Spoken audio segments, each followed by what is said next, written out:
of the most important reserves of fresh water on the planet, the Guarani Aquifer. It is the fifth largest economy in the world, according to the World Economic Outlook database of the International Monetary Fund, and has large energy resources, both renewable and not renewable. The Mercosur has signed trade agreements with many countries in the world, and different kinds of agreements.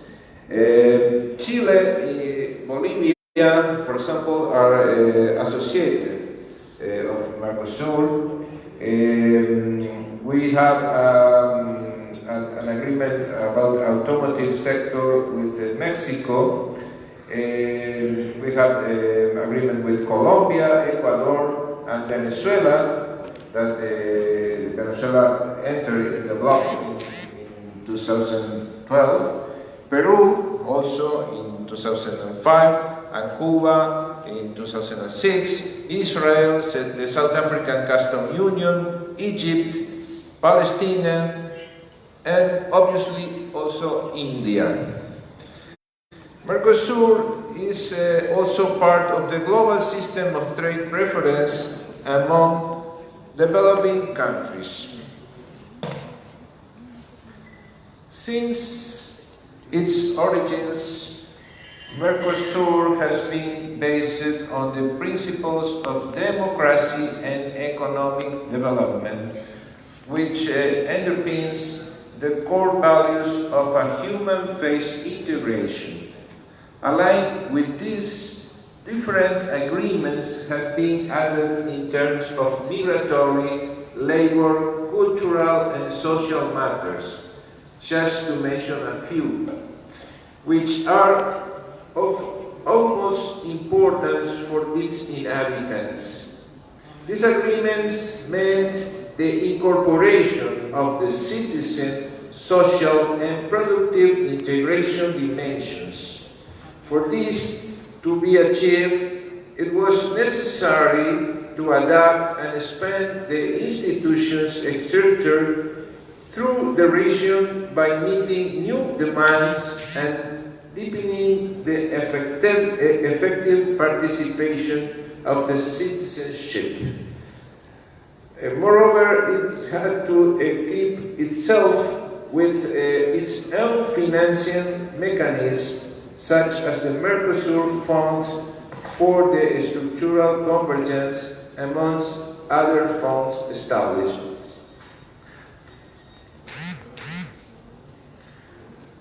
While the preferential trade agreement between India and Mercosur is presently limited to just 450 products, the two sides have raised their ambitions manifold and are now aiming at providing preferential access to about 3,000 items. Going in for an expanded preferential trade agreement with the Mercosur is in line with India's objective of trading more with Latin America and diversifying its trade beyond its traditional partners.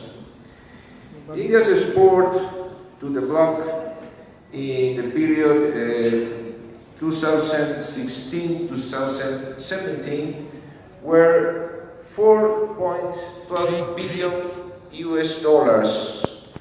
while imports were $7.02 billion.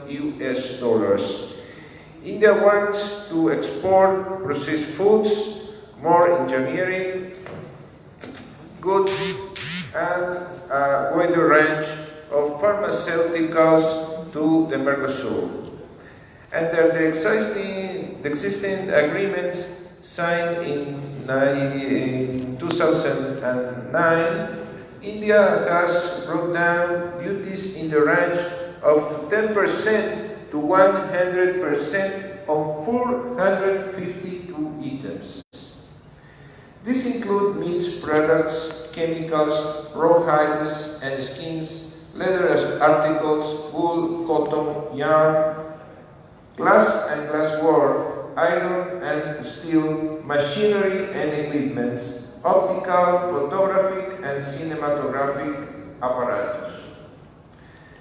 India has preferential access in the Mercosur for organic chemicals, pharmaceuticals, essential oils, plastics and articles, rubber and rubber products, tools and implements, machinery items, electrical machinery and equipments.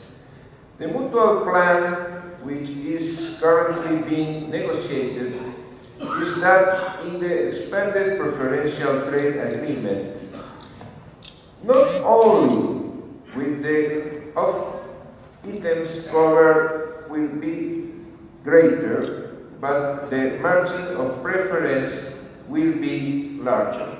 Thank you very much.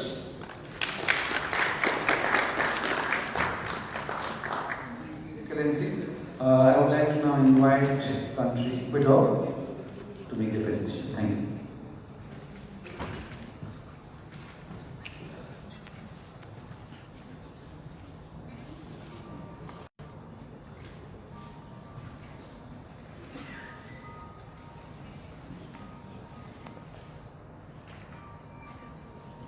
Good morning, everybody. Thank you again for having us here today and giving us the opportunity to know each other, because that is really important if we want to do business together. So I'm going to do the presentation of my country, Ecuador, which is located in South America. We are around 17 million people, and we have a GDP of $104 billion. We now have agreements with 10 countries, as you can see in the slide. We are now under a process of negotiation with Honduras and South Korea, and we have initiated negotiation with Costa Rica, India, Dominican Republic, and Canada. You know, Ecuador has achieved significant growth in the last decade. We have one of the lowest external public debt. Our rate of unemployment is one of the lowest in South America, 4.1%. The GDP per capita is 6,143. We have now a political stability, democracy, elections, ratifications, and we have one of the high human development in the region. Our economy is one of the strongest in Latin America, and as you can see, we have the 7.3% growth. Even our inflation rate is one of the lowest in South America, despite of the strong growth. You can see it's minus 71%.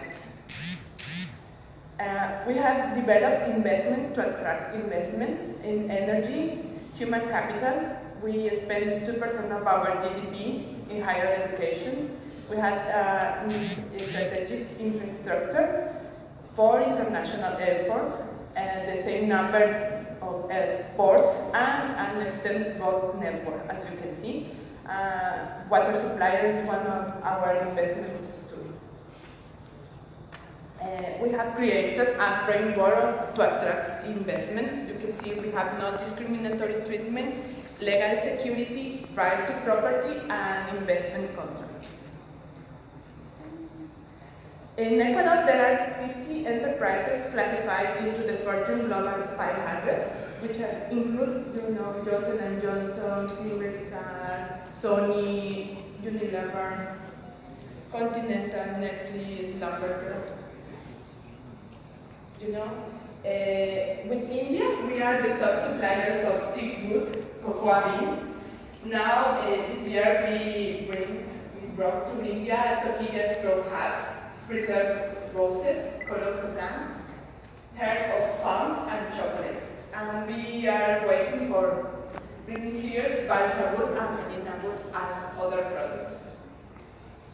With India, we have a committee. It's the Joint Economic and Trade Committee. Our first meeting was in 2017. We are looking forward to having the next meeting next year. And we started the joint studies for our partial scope agreement. You know, Ecuador, we have events and trade promotion events like this, the 7th edition of business matchmaking in Ecuador. And we have this platform, the e-commerce platform, that is a way to do B2B business. So if you are interested, you can go there, put all your data, and you will have able to have information about the exporters there in Ecuador and the exporters there in Ecuador. You have all the information about it. We have successful stories. We have a direct contact between exporters and importers. As you can see, cocoa beans, seafood, and forest plants. You can make bottles with that, and even jewelry. We are having the approval of phytosanitary protocol for the tissue and the preserved roses. And we are looking for investment projects. We have letters of intention for pharmaceutical industry, agro-industry, and petrochemical industry. Thank you very much.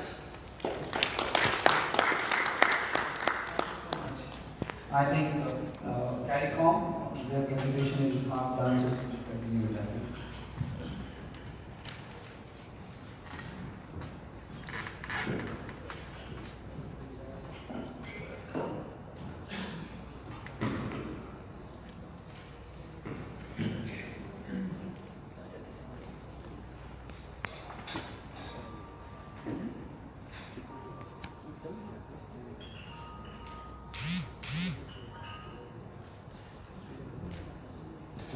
Michael Manley of Jamaica, and Forsberg.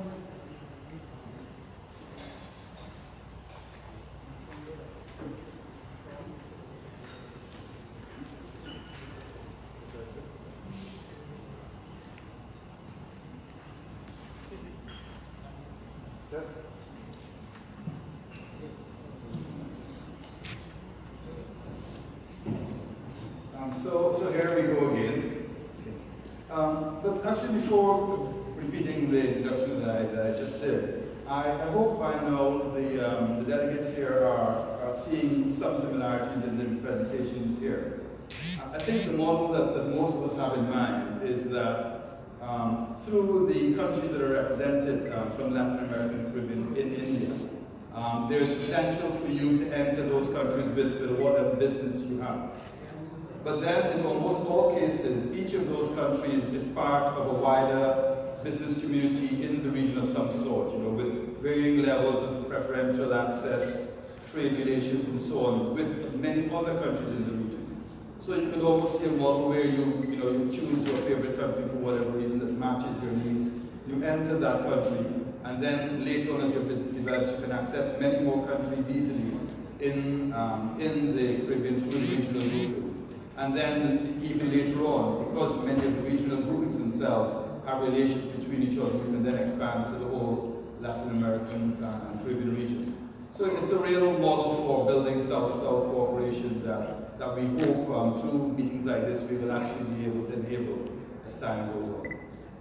Anyhow, within that, let's just go back to what CARICOM represents in that sense.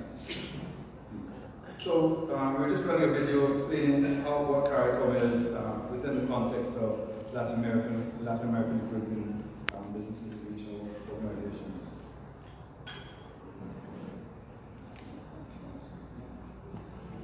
There are now 15 member states that comprise the Caribbean Community CARICOM and 5 associate members. The idea to form the regional grouping was proposed in 1972 when leaders decided to transform the Caribbean Free Trade Association, CARIFTA, into a common market. This decision was formalized by the signing of a treaty on July 4, 1973, by Prime Ministers Errol Barrow of Barbados, Dr. Eric Williams of Trinidad and Tobago, Michael Manley of Jamaica, and Florence Burnham of Guyana in Chaguaramas, Trinidad and Tobago. Since then, every year, July 4th is celebrated as CARICOM Day. So over time, the Treaty of Chaguaramas and the structure that was set up then has developed into what is now called the CARICOM single marketing economy.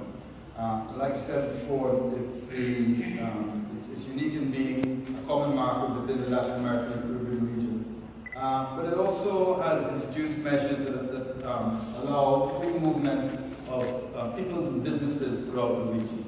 And in the video below, I'll show an example of one of those businesses. Samaru specializes in carnival business. CSME prompted us to open and expand throughout the Caribbean. We have already set up distributors in Antigua,